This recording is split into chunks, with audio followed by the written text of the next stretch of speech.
Yep yep la famille, vous allez bien les potos? Moi tranquille, ouais, je suis très content même. Je suis très content. Et vous?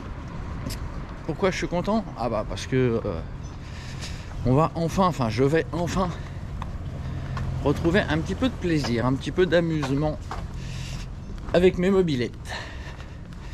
Voilà, sinon à part ça, bah écoutez, il fait un temps de merde. Oh, de merde. Ça va, c'est pas terrible. Hein. Vous avez vu, on a changé de trajet. Ça change un peu. En plus, il y a plein de monde là. Je me fais cramer de partout. Mais c'est pas grave. C'est pas grave, je suis un fou. Bon. Donc voilà, on va aller monter un nouveau cylindre. Donc ce coup-ci, enfin un nouveau cylindre, oui, un nouveau cylindre. Physiquement. Donc ça va être 1,65. On va continuer avec la culasse boost en 65. Et puis comme je vous l'ai dit, on va monter un T6. Un T6 qui va normalement nous mettre en butée le compte tourne. Donc bon, c'est dommage. On va pas vraiment savoir à quel régime ça tourne. Mais bon, dans un premier temps, en principe, dans un premier temps, on va pas le mettre en butée comme ça. On va donc monter un T6 65 de la mort avec des trous énormes, surtout à l'échappement, parce que c'est tout ce qu'a besoin ce cylindre hein, pour devenir un monstre.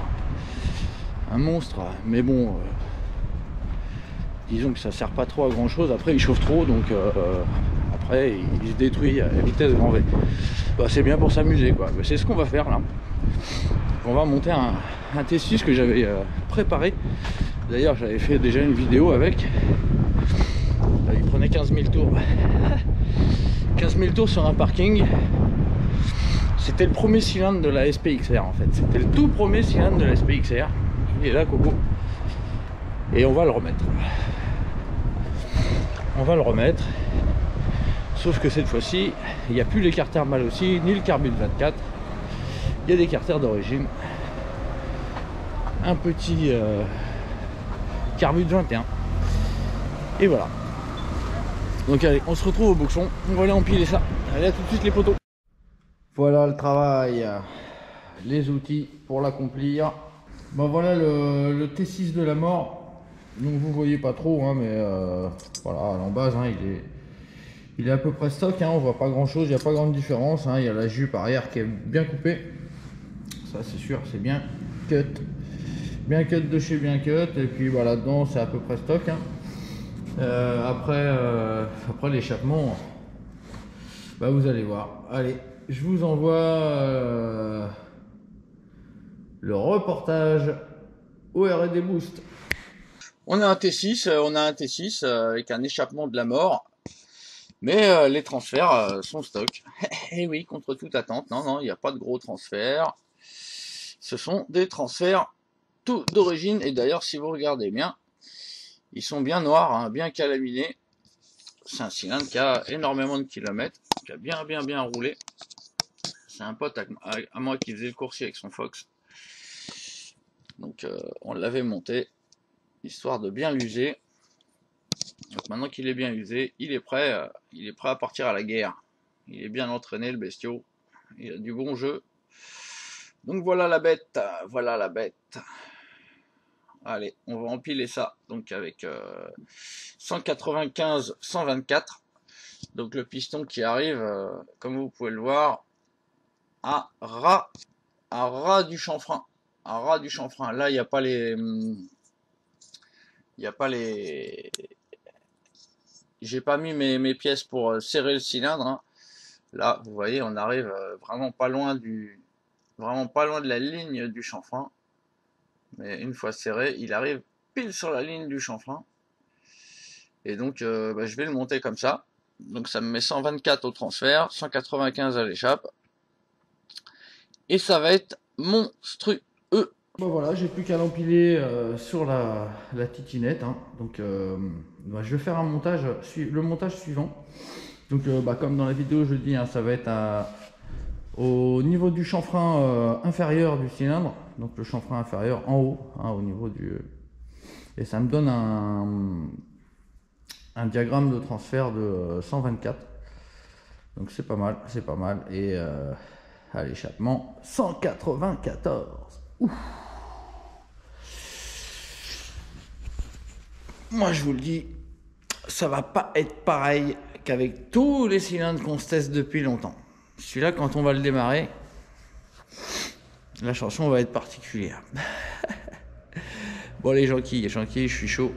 Donc oui, je disais donc pour arriver à ce chanfrein inférieur, sous le cylindre, je vais mettre une cale de 1,5 et 2 joints d'embase de 0,25 Doppler. Une fois tassé, ça devrait faire ça. Enfin, ils sont déjà tassés mes joints, donc on va voir. J'empile ça. Et on devrait être légèrement au-dessus du chanfrein supérieur. Si mes calculs sont bons, je l'espère. Allez, on va voir ça. À toutes. Bon bah voilà, ça y est. Hein. Le T6 est empilé. Le T6 est empilé, donc avec la cale d'1,5, un joint, cale de 1,5, un joint de 0,25 et un joint de 0,40. Donc les noirs là. Donc a priori, comme je vous ai dit, on a 194, 124. Donc là, je peux pas m'empêcher de vous reprendre à la minute boost. On va remontrer qu'à chaque fois qu'on monte une culasse boost, chaque fois, quel que soit le cylindre, le réflexe, c'est le squeak. C'est le réflexe, c'est le meilleur moyen de savoir où on en est au niveau volume, suivant le type de calotte de piston qu'on utilise. Donc voilà, alors on va la refaire. Donc le mieux, vous mettez votre piston qui soit pas au point mort. Donc je sais pas trop où je suis, en tout cas je vais vous poser. Vous prenez votre petit machin là en L et vous le rentrez dans le puits de la bougie. Vous lui faites prendre un angle à l'intérieur de manière à aller sur la paroi qui est vers vous, donc de gauche. Voilà, donc là a priori je la touche et là il faut que je tourne le vilebrequin pour que le piston remonte et vienne écraser le petit bout contre la culasse. Donc je vous pose.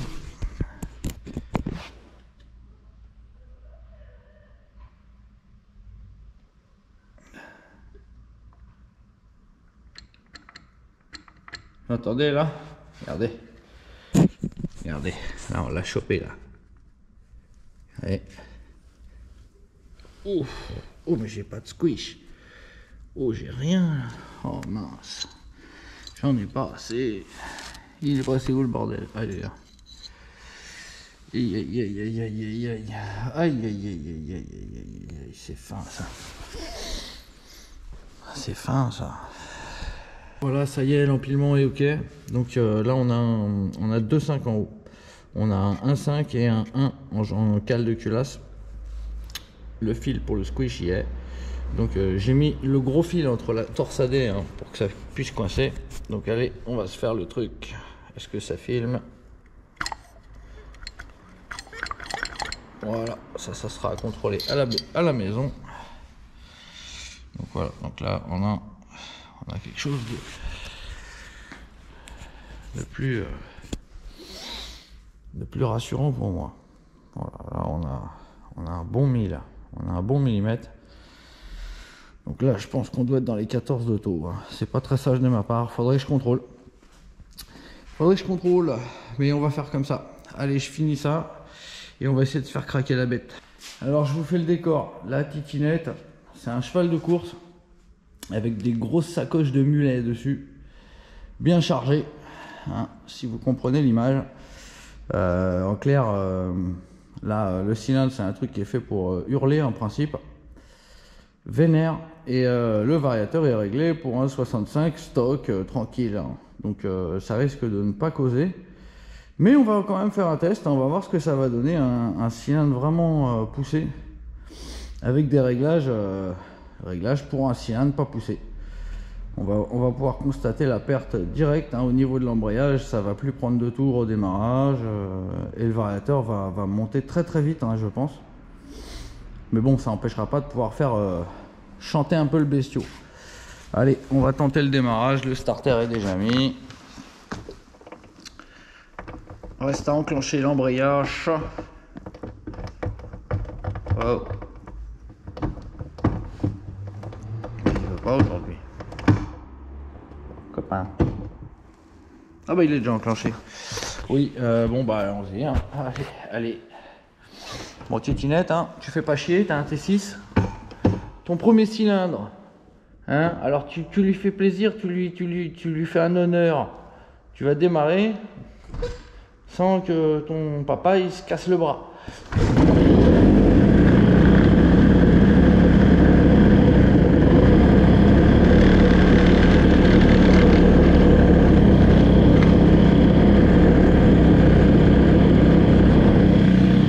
Première chose qui me saute direct à l'esprit, le ralenti ne tient plus du tout, hein. Je suis obligé de maintenir les gaz, sinon ça cale direct, hein. Donc je vais devoir remonter la vis de ralenti. Ça change vraiment, hein, vraiment.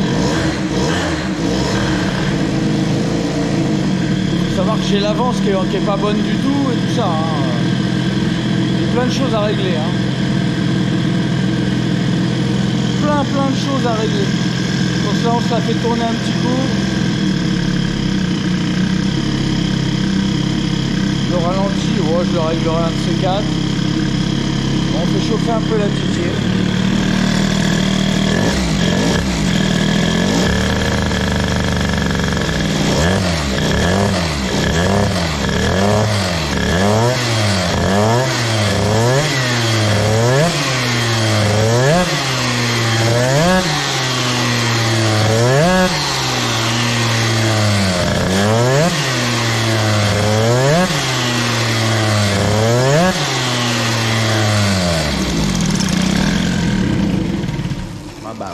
Cale, hein.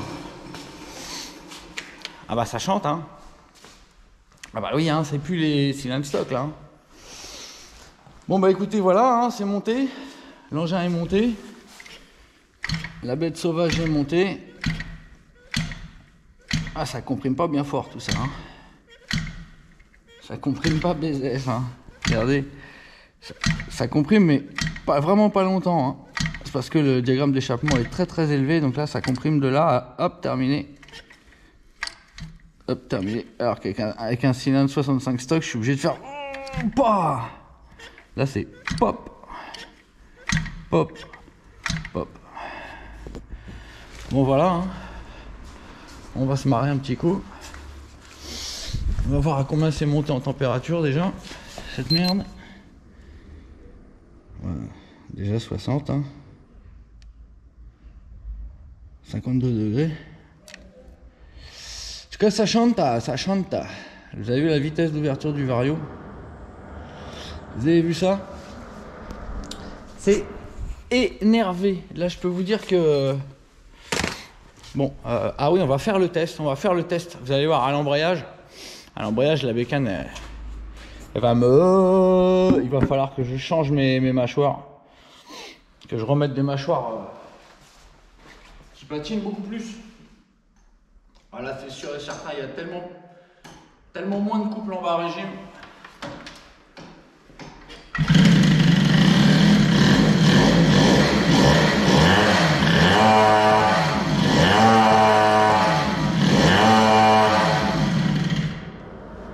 Vous avez vu?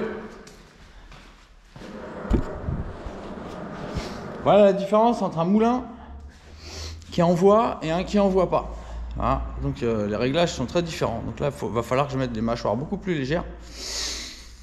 Le variateur, bon bah ça chouine, hein, là, ça chouine, ça couine sur le trépied, hein, mais sur la route, ce serait assez ridicule, je pense. Hein, ça serait, il faut vraiment tout régler. Hein, donc là, alléger l'embrayage, alléger le variateur, et bon, je pourrais maintenant remettre une avance normale de 0,15, hein, bien que on va laisser comme ça pour le moment. On va se garder ça sous le coude si on veut plus de patates au démarrage. Ça fait un petit peu moins chauffé, ça fera pas de mal. Donc voilà, donc là la titine c'est une bête sauvage. Il faut juste maintenant la régler bien. Donc, bah, on essaiera demain d'aller faire un petit tour. On va aller faire un petit tour comme ça, mais un tout petit, hein, parce que je pense que ça va être une galère de ouf, quoi. Donc là, moi, la titine, là, je vais rentrer parce que quand je suis arrivé, la nuit commençait à tomber. Donc là, il doit faire déjà nuit largement. Voilà, donc la titine, elle est chaussée d'un T665, préparée, avec la culasse boost, avec 2,5 mm de joint de culasse, 0,5 de cale de 0,5 à l'embase avec un joint Doppler de 0,25 et un de 0,40 noir. Voilà, donc des diagrammes de 194-124. Voilà, donc ça chantouille, comme on dit ici. Ça chantouille, maintenant bah, il va falloir aller tester ça. Hein. Et vous allez voir, tel que c'est là, ça va être ridicule. C'est pour ça que c'est pas évident. C'est pas évident de faire des pièces hein, qui vont en principe plaire à tout le monde. Parce que là, évidemment, là vous voyez, là c'est un moteur très pointu, avec des diagrammes très hauts. Imaginons que vous ayez eu une mob juste avant qui est bien réglée. Pour un Parmatoy 65, un Ersal T6 stock ou un Polini W. Vous arrivez avec votre cylindre là, c'est un truc de fou, il y a 15 chevaux et tout, monte ça, tu vas voir.